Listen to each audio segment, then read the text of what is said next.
Good morning everybody. आज का class में हम लोग पुनः एक्सरसाइज 7.5 का क्वेश्चन नंबर 21 से देखने जा रहे हैं, है ना। तो देखिए हमारे पास क्वेश्चन नंबर 21 क्या दिया गया है। जैसा कि हमारे पास लिखा हुआ है इंटीग्रल्स ऑफ 1/ex - 1 × dx। कहता है बताओ कि इसका इंटीग्रल वैल्यू क्या होगा। तो देखिए सबसे पहली बात हम लोग करें कि जो हमारे पास क्वेश्चंस दिया गया है, तो इस क्वेश्चंस का यदि हम सॉल्यूशन की बात करते हैं तो हमारे पास जो दिया गया टर्म है ये हम लोग देखेंगे बनाने के लिए। तो सबसे पहले इसमें हम एक काम करने जा रहे हैं। काम क्या करने जा रहे हैं, नोमरेटर और डिनोमिनेटर दोनों तरफ क्या करते हैं, e के पावर x से गुना कर देते हैं। e के पावर x से क्या करते हैं, गुना कर देते हैं। तो जैसे हमने यहाँ पे गुना किया, अब इसके बाद क्या करते हैं, इसको हम लोग आगे बढ़ाने के लिए यहाँ पे क्या करते हैं, हम लोग पुट करते हैं कोई कंडीशंस को। क्या पुट करते हैं, तो कहते हैं कि पुट t = e⁻x। e⁻x के बदले हम लोग पुट करने जा रहे हैं t। अब जैसे हम लोग t पुट किए तो इसके बाद कहते हैं इसको कि differentiating on both side with respect to x। अब जैसे हमने ऐसा किया तो देखिए ये हो जाएगा t के बदले dt/dx और ये हो जाएगा आपके पास क्या, ex। तो हम लोग पुनः लिख सकते हैं dt बराबर क्या लिख सकते हैं, e⁻x dx। अब जैसे ही हमने ऐसा लिखा तो इसी बात को लेकर के अब क्या करते हैं, सारे टर्म को यहाँ पे हम सब्स्टिट्यूट करने जा रहे हैं। तो सब्स्टिट्यूट करने के लिए कहते हैं हम लोग कि नाउ i = हमारे पास जो लिखा हुआ क्वेश्चंस में है ex/, क्या लिखा हुआ है, ex, फिर ex - 1 और फिर लिखा है dx। तो अब इसका सोल्यूशन की यदि हम बात करेंगे तो यहाँ से क्या है, सारे बातों को हम सब्स्टिट्यूट करते हैं। देखिए ex dx इसके बदले क्या लिख सकते हैं, तो लिख सकते हैं हम लोग dt। फिर देखिए ex के बदले हम लोग मान चुके हैं तो यहाँ पे कहते हैं t और फिर कह रहे हैं हम लोग t - 1। अब देखिए जो हमारे पास ये दिया गया क्या हो गया, ये हम लोग कह सकते हैं यहाँ पे क्या कि ये हमारे पास लिखा है 1/t × t - 1 और dt। अब यहाँ पे ये जो टर्म दिया गया इस टर्म को क्या करना है हम लोगों को, तो इंटीग्रेट करना है। तो इस टर्म को इंटीग्रेट करने के लिए हमको सोचना पड़ेगा कि क्या किया जाए। तो अगर हम देखें जो हमारे पास टर्म दिया गया इस टर्म का इंटीग्रेशन की बात करते हैं तो इसका इंटीग्रेशन जो हम लोग का होगा उसका हम लोग नाम लेते हैं मेथड्स का, कि इस मेथड्स में हम लोग सॉल्व करेंगे। तो यहाँ पे जो हम लोग सॉल्व करने जा रहे हैं इस मेथड्स का नाम होगा क्या, पार्शियल फ्रैक्शन। तो देखते हैं हम लोग पार्शियली कैसे इस टर्म को तोड़ते हैं। जैसे वो लिखा हुआ है तो कह रहे हैं हम लोग कि लेट 1/t × t - 1 बराबर क्या मान सकते हैं, इसके लिए पार्शियली कैसे तोड़ सकते हैं, तो कहते हैं a/t + b/t - 1। अब जैसे हमने यहाँ पे लिखा है तो a और b जो हमारे पास दिया गया आर्बिट्री कांस्टेंट के रूप में हमने अपने से यूज किया गया है। तो ये क्या करते हैं, इसका a और b का वैल्यू पता करते हैं। तो क्या हो जाएगा 1/t - 1 और फिर यहाँ पे कहते हैं हम लोग कि t × t - 1 एलसीएम ले लिए। तो इसके बाद क्या हो जाएगा, a × t - 1 और प्लस b × t। तो जैसे लिखे थे इसका देखिए डिनोमिनेटर सेम था इसलिए क्या हो जाएगा, कैंसिल। तब इसके बाद क्या बचा, 1 बराबर a × t - 1 और b × t। अब यही हमने ऐसा लिखा तो यहां से क्या करते हैं, पुट करके क्या करते हैं, पता करते हैं a और b का वैल्यू क्या होगा, है ना। तो देखिए हम लोग कहते हैं कि पुट t - 1 बराबर 0। तो t बराबर कितना हो जाएगा, 1। t का वैल्यू क्या हो जाएगा, 1। तो ये जो हमारे पास स्टेटमेंट दिया हुआ है इस स्टेटमेंट में क्या करेंगे, t का वैल्यू रखने जा रहे हैं। तो 1 बराबर ये गुना क्या हो जाएगा, t - 1 - 1 और फिर हो जाएगा b × 1। तो यहाँ पे हो जाएगा 1 a × 0 प्लस हो जाएगा b। तो यहां से कहते देखिए एक कैंसिल होकर के क्या हो जाएगा, 0। तो यहाँ बचा हमारे पास b बराबर कितना, 1। तो इसका मतलब कह सकते हैं b का वैल्यू 1 के बराबर है। फिर से हम लोग कह रहे हैं कि अगेन दूसरे टर्म में देखिए लिखा हुआ है bt। तो इसमें क्या करते हैं हम लोग t के बदले पुट करते हैं क्या, 0। तो 0 हमारे पास जब टर्म दिया गया तो क्या लिखेंगे हम लोग यहाँ पे कि 1 बराबर a × 0 - 1 × b × 0। तो यहां से हम लोग को लिखना पड़ेगा 1 बराबर माइनस ये, चूंकि 0 - 1 क्या हो जाएगा, -1 को गुना करेंगे क्या हो जाएगा, माइनस ये और प्लस b × 0 यानी 0। तो यहां से हम लोग कह सकते हैं इसके बदले कि a का जो वैल्यू होगा वो क्या हो जाएगा, -1 हो जाएगा, है ना। तो जिस तरह से हमारे पास ये पता चला कि a का वैल्यू और b का वैल्यू, अब हम इंटीग्रल फॉर्म में आते हैं। तब इसके बाद हम लोग कहते हैं क्या, नाउ अब क्या लिखा हुआ हमारे पास स्टेटमेंट है। तो इसके लिए हम लोग देख रहे हैं हमारे पास क्वेश्चंस में लिखा हुआ ऐसा है, क्या लिखा हुआ है, 1/t इंटू t-1 और dt। तो अब इसी बात को हम लोग कैसे तोड़े पार्शियली, देखिए यहाँ पे तोड़े हुए a/t प्लस b/t-1। तो इसको हम लोग लिखते हैं क्या, a/t प्लस b/ क्या हो जाएगा t-1 और dt।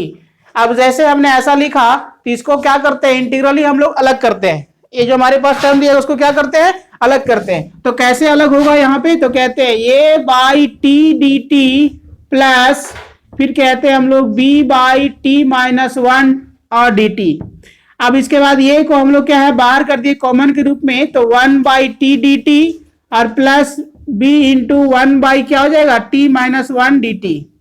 अब देखिए ये और b का वैल्यू हम लोग को पता है, क्या पता है, a का वैल्यू -1 और ये 1/t का इंटीग्रेशन क्या हो जाएगा, तो log t। तो लिख दिया हम लोग -1 log t प्लस b के वैल्यू क्या पता है 1, तो हमने कह दिया 1 और फिर कहते हैं log ये हो जाएगा t-1 प्लस c। क्योंकि कंप्लीट हम लोग इंटीग्रेट करते हैं तो ये हमारे पास जो दिया गया इंडेफिनिट इंटीग्रल है, इसलिए हम लोग क्या करते हैं इंटीग्रल कांस्टेंट को हम लोग यूज कर दिए c। अब इसके बाद ये जो माइनस है इसको मल्टीप्लाई करेंगे तो ये हो जाएगा क्या माइनस लॉग, और t के बदले वैल्यू भी हम लोग पुट कर देते हैं। क्या माने हुए थे t के बदले, देखिए यहाँ पे e के पावर क्या है x, तो हम लोग कह रहे हैं इसके बदले क्या e के पावर x और फिर प्लस ये मल्टीप्लाई करके फिर कहते हैं log e के पावर x -1 और प्लस c। अब देखिए log में ये क्या है, ये माइनस में ये प्लस में है, तो ये अगर हम यदि पहले लिख दें तो हमारे पास क्या हो जाएगा कि log जो है ex -1 और minus e to the power x plus c। तो हमारा ये log का एक फॉर्मूला बन गया, क्या बन गया कि log m minus log n, इसका मतलब हो जाएगा log e के पावर x -1 बाई ex और प्लस c। ये जो आया वो आपका कंप्लीट आंसर हुआ। ये है हमारे पास क्वेश्चन नंबर 21 का आंसर, है ना।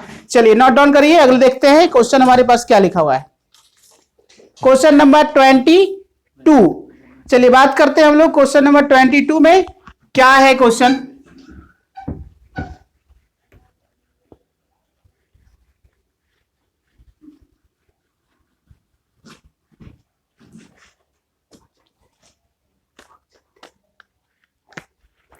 चलिए देखते हैं अगला जो क्वेश्चन है वो आपका क्या है, ऑब्जेक्टिव पैटर्न का टर्म दिया गया, लेकिन इसको हम सॉल्व करके देखते हैं कि हमारे पास दिया गया है जिसका आंसर क्या होगा, है ना। कह रहा है कि i is equal to x by क्या लिखा हुआ है x -1 और x -2 और ये दिया गया है dx, और तब कहता है कि बताइए क्या होगा। इसमें 4 ऑप्शन दिया हुआ है ना। अब 4 ऑप्शन में आपको बताना है कि कौन सा ऑप्शन आपका करेक्ट होगा। तो उस करेक्ट को जानने के लिए सबसे पहले हम करते क्या है कि हमारे पास जो क्वेश्चन ये दिया गया है इस क्वेश्चन को हम सॉल्व करते हैं। अब सॉल्व करके हम लोग रिजल्ट प्राप्त करते हैं। रिजल्ट हमारे पास क्या होगा पता चल जाएगा। अगर पता चल जाता है उसके बाद हम लोग को पता भी चल जाएगा कि 4 में से कौन सा ऑप्शन हमारा करेक्ट है। तो चलिए हम लोग देखते हैं कि इसका सोल्यूशन कैसे होगा। तो सबसे पहली बात हम लोग करते हैं कि ये जो हमारे पास दिया गया टर्म है ये क्या है पार्शियली फॉर्म में अगर हम लोग देखते हैं तो हमारे पास दिया गया है, उसको हम तोड़ेंगे पार्शियली तो क्या हो जाएगा, तो कहते हैं let x by x -1 x -2 बराबर a बाई x -1 और b बाई x -2। अब इसको क्या करते हैं हम लोग आगे बढ़ाते हैं और a और b का वैल्यू पता करते हैं। तो कैसे हम लोग लिखेंगे a और b का वैल्यू, तो देखिए हम लोग क्या लिए यहां से एलसीएम, तो कहते हैं x -1 x -2। अब इसको आगे बढ़ाएंगे तो क्या हो जाएगा x -2 और फिर क्या हो जाएगा b इंटू x -1। देखिए डिनोमिनेटर दोनों का सेम इसलिए हो जाएगा कैंसिल, तब कहते हैं x बराबर ये इंटू क्या हो जाएगा x -2 और b के साथ क्या हो जाएगा x -1। अब जिस तरह से हमारे पास ये रिजल्ट दिया गया, इस रिजल्ट को जब हम आगे बढ़ाते हैं और देखते हैं कि हमारे पास रिजल्ट क्या है, तो सबसे पहले हम लोग पता करेंगे a और b का वैल्यू क्या होगा, है ना। तो देखिए a और b का वैल्यू पता करने के लिए हम लोग क्या करते हैं, तो पुट करते हैं क्या x -2 बराबर 0। ठीक है, तो यहां से हम लोग को आता है रिजल्ट में क्या x बराबर 2। अब यहाँ पे हम लोग को जो दिया गया x बराबर 2, इसका मतलब x जहां पे भी लिखा हुआ है वहां पे हम लोग रखते हैं 2, तो हमारे पास एक रिजल्ट मिल जाता है। तो क्या मिलेगा देखते हैं बात करके। x की जगह पे हमने 2 रखा, ये इंटू कहते हैं हम लोग 2 - 2 और फिर कहते हैं b इंटू 2 - 1।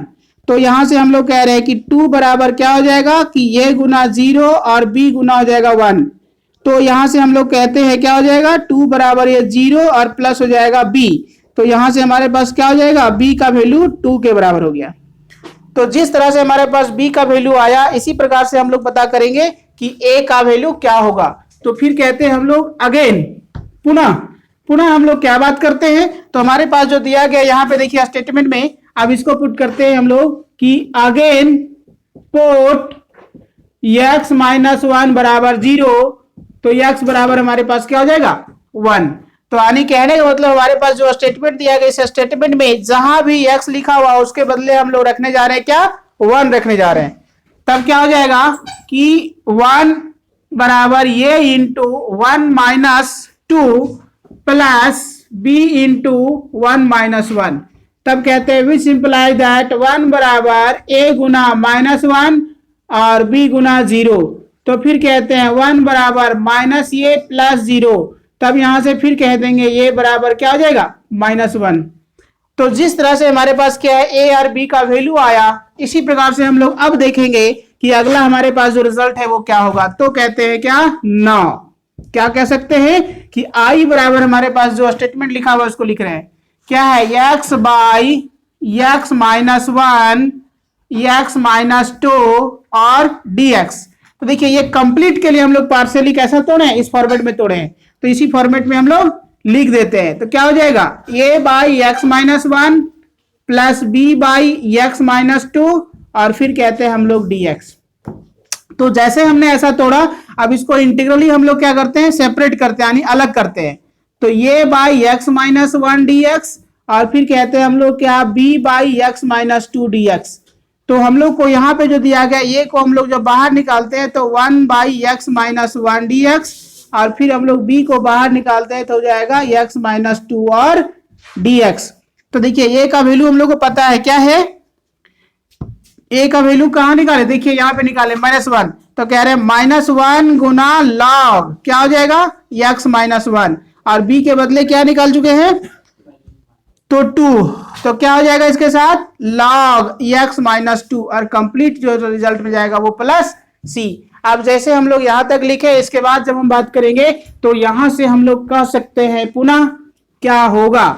तो इसके लिए हमारे पास जो रिजल्ट दिया गया तब कहते हैं कि माइनस लॉग x माइनस 1 और प्लस देखिए ये जो 2 जो लिखा हुआ है वो पावर के रूप में लिख सकते हैं। तो क्या हो जाएगा log x माइनस 2 के होल स्क्वायर और प्लस c।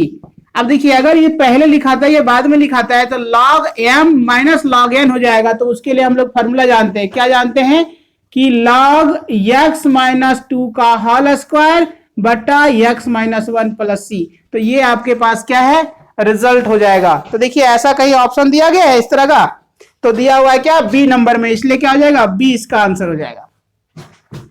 तो ये है हमारे पास क्वेश्चन नंबर 22। अब हम लोग अगेन बात करते हैं नेक्स्ट क्वेश्चन में कि क्या दिया गया है ना। तो सबसे पहले इसको आप समझ लीजिए और देखिए इसके बाद अगला क्वेश्चन क्या है।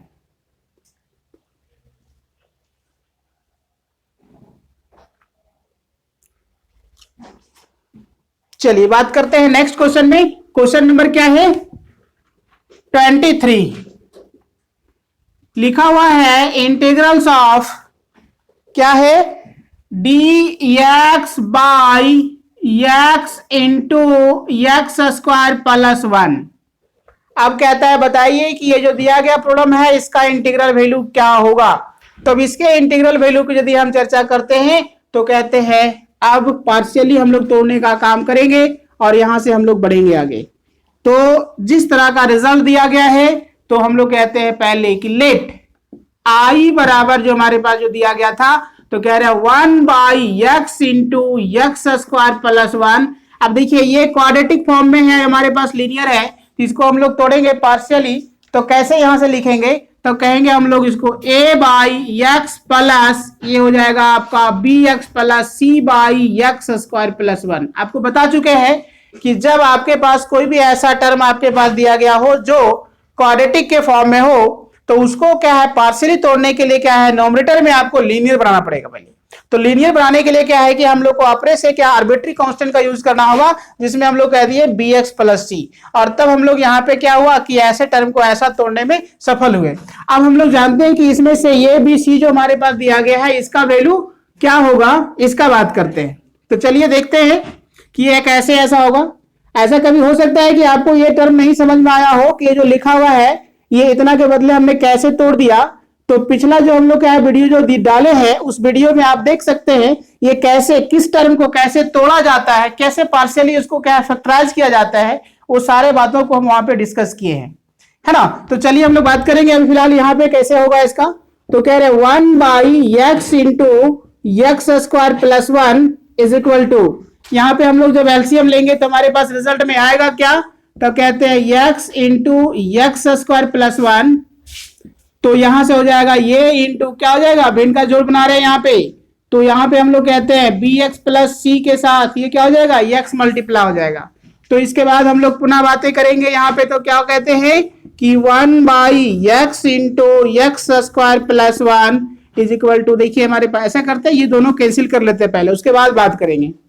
ये कैंसिल हो गया क्या बचा 1 बराबर ये इंटू क्या हो जाएगा एक्स स्क्वायर प्लस 1 और फिर कहते हैं bx प्लस सी इंटू एक्स।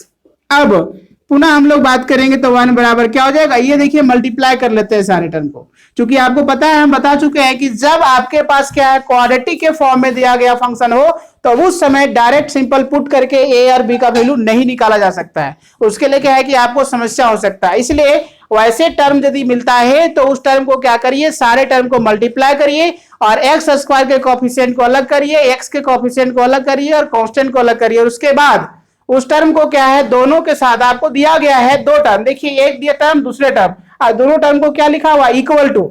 इसका कहने का मतलब है कि इधर का टर्म और इधर का टर्म दोनों का टर्म आपस में बराबर है। तो बराबर होने का मतलब तब बराबर, जब कोई भी दो इक्वेशन को बराबर तब कहते हैं जब दोनों के कोएफिशिएंट क्या होता है बराबर होगा, तभी वैसे समीकरण वैसा इक्वेशन बराबर कहलाता है। इसीलिए वैसे कंडीशन के लिए हम लोग करते क्या है कि यहाँ जो लिखा हुआ है x के कोएफिशिएंट को रखते हैं साइड करके, फिर x का स्क्वायर को रखते हैं साइड करके और कांस्टेंट को साइड करके, और उसी तरह से इधर अगर नहीं दिया गया होता है तो खुद से हम लोग मान लेते हैं 0 इंटू जो भी दिया गया x के लिए चाहे x स्क्वायर के लिए कोएफिशिएंट मान करके, और हम इक्वेट करते हैं, और इक्वेट करके वहां से क्या करते हैं a b और जो कांस्टेंट का टर्म दिया गया c और फिर दिया गया है उन सारे बातों को हम लोग निकालते हैं। तो चलिए देखते हैं कैसे होगा। 1 बराबर क्या है, तो कह रहे हैं हम लोग कि ये एक्स स्क्वायर प्लस ये, फिर कह रहे हैं हम लोग यहाँ पे कि B X square plus C X. अब यहां से हम लोग कह रहे हैं कि which implies that 1 is equal to, देखिए एक्स का स्क्वायर का कोएफिशिएंट एक्स स्क्वायर का कोएफिशिएंट, तो उसको एक्स स्क्वायर को दोनों से हम क्या किए कॉमन निकाल लिए, तो यहां बचा क्या a प्लस बी। फिर से हम लोग बात कर रहे हैं, देखिए x के लिए क्या है केवल cx है इसलिए लिख दिया cx, और d यानी ये का कांस्टेंट नहीं है इसलिए का कांस्टेंट उसको मान लिया और ये कह दिए।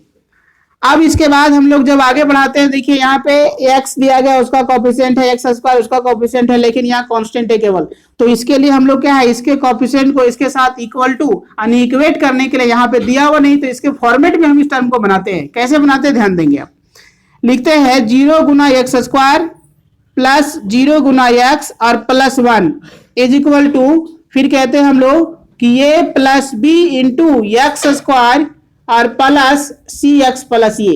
देखिए ये जो हमने लिखा है इसे पता चल रहा है कि ये किसके साथ किसका कोएफिशिएंट है। अब जैसे ये कोएफिशिएंट की बात किया तब यहां से हम लोग कहते हैं क्या कि इक्वेटिंग द सेम कोएफिशिएंट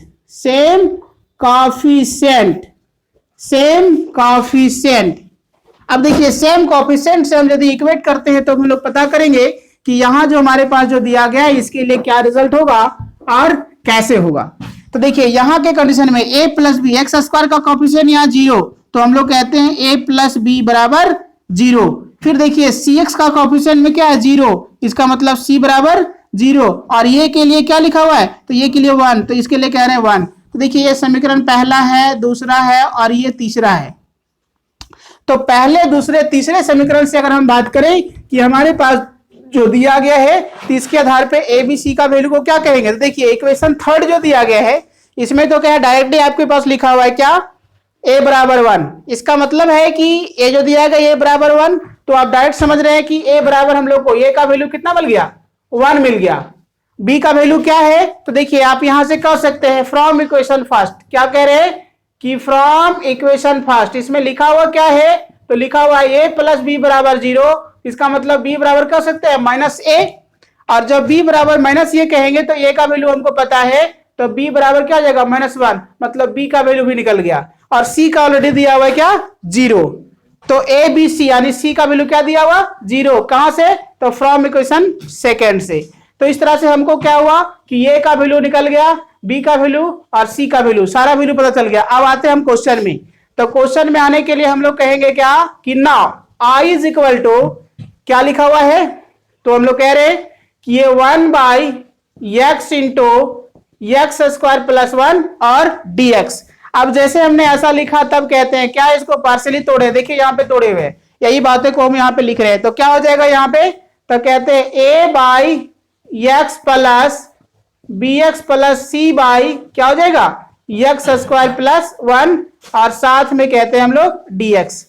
अब जैसे हमने ऐसा लिखा तो कह रहे हैं इसका वैल्यू को अब इंटीग्रेट करिए। तो कैसे इंटीग्रेट होगा, तो पहले आप अलग करिए, इसको इंटीग्रल को अलग करिए, a/x गुना dx और प्लस फिर हो जाएगा bx प्लस c बाई क्या हो जाएगा एक्स स्क्वायर प्लस 1 और dx। तो जिस तरह से ये रिजल्ट आया, तो इसी को हम लोग आगे बढ़ाते हुए देखते हैं कि क्या इसको लिख सकते हैं। तब कह रहे हैं a को बाहर कर दिए तो क्या हो जाएगा 1/x और dx, और फिर यहाँ पे ये हम लोग बाहर नहीं कर सकते हैं, इसको कह सकते हैं हम लोग कि bx प्लस c बटा क्या है एक्स स्क्वायर प्लस 1 और dx। अब देखिए यहाँ पे हम लोग को a b c का वैल्यू पता है, वो हम यहाँ पे सबमिट कर सकते हैं, वो हम रख सकते हैं, वो हम पुट कर सकते हैं। तो चलिए हम लोग पुट करते हैं। अब तो a का वैल्यू कितना है, तो 1, तो कह रहे हैं 1, और फिर यहाँ पे हो जाएगा 1/x और dx प्लस b का वैल्यू कितना है, तो -1, तो -1 गुना x यानी क्या हो जाएगा -x, और प्लस c का वैल्यू कितना है 0, और बटा क्या हो जाएगा, तो ये हो जाएगा एक्स स्क्वायर प्लस 1 और dx। ये हमारे पास क्या हुआ, रिजल्ट आया। अब इसके बाद हम लोग बात करेंगे कि हमारे पास जो दिया गया इसका सोल्यूशन क्या होगा। तो देखिए यहाँ पे लिखा हुआ है कितना 1/x dx plus 1/x dx plus क्या लिखा हुआ है, तो हम लोग यहां से कहते हैं कि 1/x dx प्लस, देखिए माइनस जो लिखा हुआ है उस माइनस को बाहर कर दिए, तो प्लस माइनस माइनस और x बाई क्या हो जाएगा एक्स स्क्वायर प्लस 1, और साथ में हो जाएगा वो dx। अब जो हमारे पास लिखा हुआ है इसको क्या करते हैं, तो देखिए ये तो आप जानते हैं, इसका डायरेक्ट इंटीग्रेशन जानते हैं कि 1/x मतलब log x हो जाएगा, लेकिन इसके लिए आप डायरेक्ट नहीं जानते हैं क्या है यहाँ पे x/x स्क्वायर प्लस 1। तो इस रिजल्ट को इंटीग्रेट करने के लिए क्या करते हैं, तो थोड़ा सा बातों को यहाँ पे देखते हैं मेथड्स का कि वो क्या मेथड्स यूज होगा। तो इसको कहते हैं मेथड्स ऑफ सब्स्टिट्यूशन। तो सब्स्टिट्यूशन का यूज करते हैं यहाँ पे। क्या कह रहे हैं इसके लिए, फिर से पुनः कह रहे हैं जिस तरह से दिया गया है, z यहाँ पे t हम लोग पुट कर चुके हैं इसलिए हम t नहीं माने, दूसरा बात टर्म मान रहे हैं। क्या कह रहे हैं हम लोग कि जिस तरह से हमारे पास जो दिया गया टर्म है, ये हम लोग कह रहे हैं क्या कि z बराबर एक्स स्क्वायर, क्या कह रहे हैं हम लोग कि एक्स स्क्वायर प्लस 1, तो कहते हैं differentiating on both side with respect to x। तो यहाँ पे z के लिए कहते हैं हम लोग dz बाई क्या हो जाएगा dx, तो एक्स स्क्वायर का क्या हो जाएगा 2x प्लस 0। तो देखिए यहाँ पे कहते हैं हम लोग कि dz है ना, ये जो लिखा हुआ है तो dz, और देखिए यहाँ पे क्या है ना x dx लिखा है, 2 नहीं दिया हुआ है, 2 को हम क्या कर दिए डिवाइड कर देते हैं, और फिर ये x लिखा हुआ है dx को इधर गुणा कर दिए, तो क्या हो गया x dx के बदले हम लिख सकते हैं dz/2। तो अब इसके लिए हम लोग पुनः कहेंगे क्या हो जाएगा कि 1/x dx माइनस, देखिए यहाँ पे x dx के बदले dz/2 और इसके बदले z। अब इसके बाद क्या हो जाएगा, देखिए 1/x माइनस ये 2 बाहर कर देंगे तो 1/2 बाहर हो जाएगा, तो हो जाएगा 1/z और पुनः z। तो देखिए इसके लिए इंटीग्रेशन वैल्यू क्या हो जाएगा log x माइनस 1/2, इसके लिए क्या हो जाएगा, तो ये हो जाएगा log z और प्लस c। अब जैसे हम लोग ऐसा कर दिए तो फिर हो जाएगा log x माइनस 1/2 और log z, z के बदले देखिए हम लोग क्या माने हैं एक्स स्क्वायर प्लस 1, तब हम लोग कह देते हैं कि log x square plus 1 plus c। तो ये जो आपके पास आया है ये हो जाएगा कंप्लीट आंसर, और इस तरह से आपका जो है क्वेश्चन नंबर 23 जो है वो कंप्लीट हुआ, और ये ऑप्शन नंबर ये सही हुआ। है ना। तो इस तरह से आपका क्या है, ये एक्सरसाइज जो है 7.5 समाप्त हो गया। अब हम लोग देखेंगे अगले क्लास में हमारे पास जो है वो क्या होगा, है ना। चलिए, थैंक यू।